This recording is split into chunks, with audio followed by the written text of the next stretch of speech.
Amado irmão, amada irmã, saúde e paz.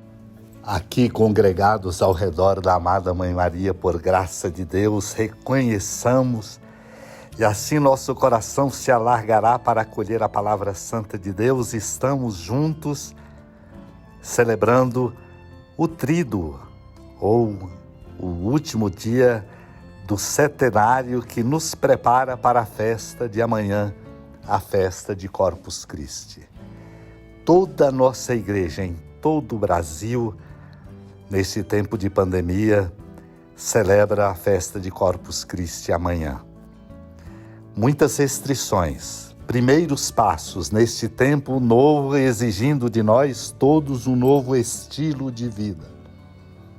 Vamos celebrar, dar testemunho, sobretudo dar testemunho com o compromisso de uma caridade solidária, alimentando a solidariedade em rede, a nossa ação solidária, pensando os pobres, de modo muito especial, em sintonia orante, apoio humano e espiritual às famílias enlutadas de milhares e de milhares de pessoas que já morreram.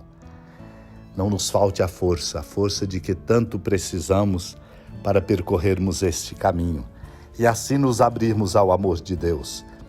É por isso que é tarefa nossa, importante e fundamental, proclamar a palavra, uma luz que se acende cada vez que a palavra de Deus é proclamada, iluminando as nossas trevas, dando-nos um novo rumo e fazendo-nos compreender a sabedoria do amor de nosso Deus. Eu quero preparar o seu coração, o nosso coração, compartilhando um trecho do tratado sobre as bem-aventuranças evangélicas, escrita por um bispo chamado Balduino de Cantuária. Ele reflete tomando a referência à primeira carta aos Coríntios, no capítulo 1, versículo 18. A sabedoria deste mundo é loucura aos olhos de Deus, é o apóstolo Paulo quem diz, bem como a sabedoria de Deus é também loucura aos olhos do mundo. A linguagem da cruz é loucura para os que se perdem. Balduino de Cantuária continua refletindo, dizendo, a linguagem da cruz é, de certo modo, a da pobreza e do sofrimento. Costumamos dizer, a pobreza é uma cruz, o sofrimento é uma cruz. Mas os filhos de Deus, os filhos da luz, compreendem a sabedoria de Deus. Os filhos deste mundo, meu irmão, minha irmã, porém, no trato com os seus semelhantes, são mais sagazes que os filhos da luz. Por isso, os filhos do mundo e os filhos da luz consideram-se uns aos outros estultos e insensatos. Aqueles estão voltados para as vaidades e falsas ilusões, enquanto estes, os filhos da luz, como sendo luz, amam a loucura da pregação pela qual Deus quer salvar os que creem. O homem carnal não percebe tais coisas e, julgando-as tolas, não pode compreendê-las. Esta disputa entre a sabedoria de Deus e a do mundo abala no coração de muitos os fundamentos da fé, e a tal ponto que, se possível fosse, atingiria os próprios eleitos. Como precisamos de aprender e de nos abrir à sabedoria de Deus. É com a sabedoria de Deus que podemos conduzir a nossa vida. Acolhamos a palavra santa. Naquele tempo disse Jesus aos seus discípulos, não penseis que vim abolir a lei e os profetas. Não vim para abolir, mas para dar-lhes pleno cumprimento. Em verdade eu vos digo, antes que o céu e a terra deixem de existir, nem uma só letra ou vírgula serão tiradas da lei sem que tudo se cumpra. Portanto, quem desobedecer a um só destes mandamentos, por menor que seja, e ensinar os outros a fazerem o mesmo, será considerado o menor no reino dos céus. Porém, quem os praticar e ensinar, será considerado o grande no reino dos céus. Meu irmão, minha irmã, existencialmente sempre nos é colocado o enorme desafio do testemunho. A vida cristã só vale pela força do testemunho. O selo de autenticidade da nossa condição de cristãos, discípulos e discípulas, se comprova na medida em que damos testemunho. Por isso o Senhor insiste profundamente na referência à lei e aos profetas, dizendo: não penseis que vim abolir a lei e os profetas. Ao falar da lei, o Senhor está dizendo exatamente dos princípios fundamentais, balizadores do nosso caminho e da nossa vida. Não podemos abrir mão, não.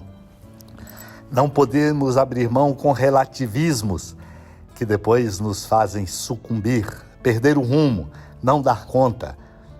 É preciso a disciplina da obediência aos mandamentos.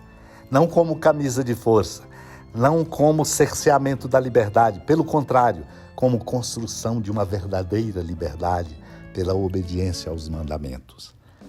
O povo de Deus pautou a sua vida na obediência aos mandamentos, seguindo o caminho de Moisés, e exatamente delineou a beleza e a força da sua identidade. A referência aos profetas é para lembrar exatamente que há uma espiritualidade profunda no modo de viver, da qual não se pode absolutamente abrir mão. É preciso cumprir os princípios e viver uma profunda fidelidade aos valores.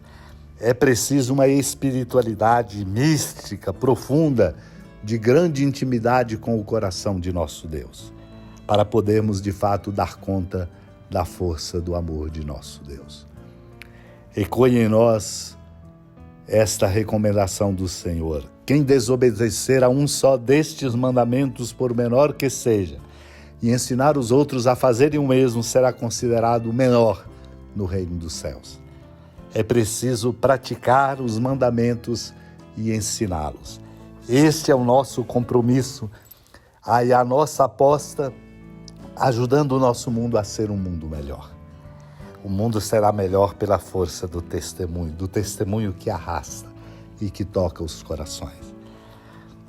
Supliquemos a Deus aqui ao redor da amada Mãe Maria, por ela inspirados, a graça de sermos fiéis testemunhas do amor de Deus, na obediência aos mandamentos e numa profunda intimidade mística e espiritual que tem a força de profecia, de mudança no coração do mundo. Supliquemos. Senhora da piedade, Mãe Virgem do Cristo Deus. Lembrai-vos, ó piedosíssima Virgem Maria, que nunca se ouviu dizer que alguém daqueles que, tendo recorrido à vossa proteção, implorado a vossa assistência e reclamado o vosso socorro, tenha sido por vós desamparado.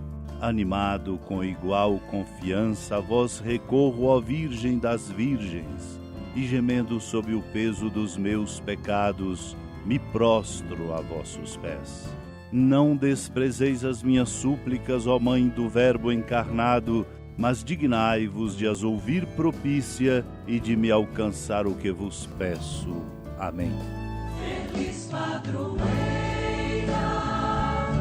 de um povo a lutar, a gente mineira te quer exaltar,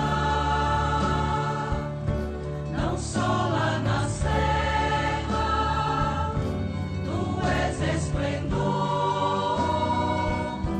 de toda esta terra, também és fulgor.